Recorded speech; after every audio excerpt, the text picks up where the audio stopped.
Buenas a todos, viescollacios. ¿Quién non sintió nunca nunha conversación destes non angloniaes del cuñaísmo frases como esa culebra tamén non te pa despois xintate?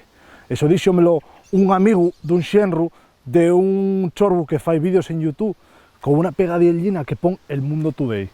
Pues cosas como estes, que parecen moi absurdes despois de sentirme a mí diciles, son cosas que tienen que escucharse todos los días con respecto al mundo de los exóticos y que non faen más que crear ellos mala fama y a requexar cada día más la tenencia, la curia y el disfrute de estos animales tan válidos como los non-furry ones.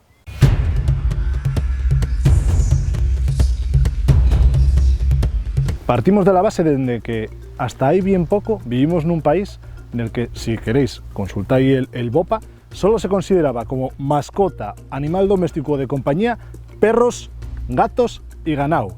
Si miráis el documento del BOPA, si no lo cambiaron, yo para mi idea sigue así, non contempla ni furones, ni peixes, ni tortugues, ni animales de estos ya un poquitín más exóticos. ¿Pide lo que falla esto? Pues precisamente que proliferen estos mitos o estos chorraes al rollo de los animales exóticos, llamándolos simple y llanamente raros o bichos, y aún más a la gente que los tiene.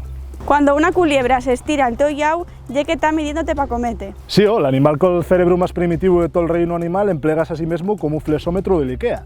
Ironía. ¿Qué pasa cuando non ties pates y quieres moverte o simplemente estás hasta les narices de estar enroscado? Pues que te estires, non hai más, ni quieres sintar nada que non procede ni quieres matar a naide.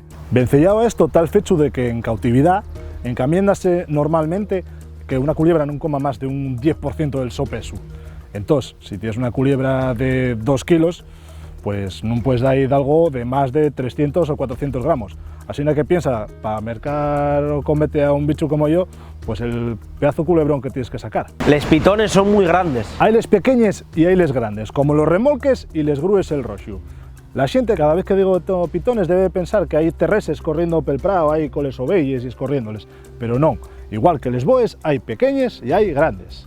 ¿Eso qué lle? ¿Una iguana? Tienen 4 pates, rau, y un reptil, pero non. Non todos los animales que tengan pinta de llargato tienen por qué ser una iguana, que por cierto, y uno de los animales más poco recomendables dentro de lo que lle el mundo de la terrariofilia. Esos animales tienen que estar en la selva. Al empar que los primates na xungla, los perros nes manades de los lobos o los gatos nes cases. Ironía. Los animales exóticos, en concreto los reptiles, lleven milenta de generaciones criándose en casa y ya no son la misma especie que sacamos de la xungla. Ahora son exóticos, no los puedes soltar así para que muerran. So esto puede falarse muy largo y muy tendido, pero vamos de xolo pa prau y pa selva. Y mellor pa un segundo capítulo de mitos y falsos datos de los exóticos. Hasta el próximo día, viescollacios.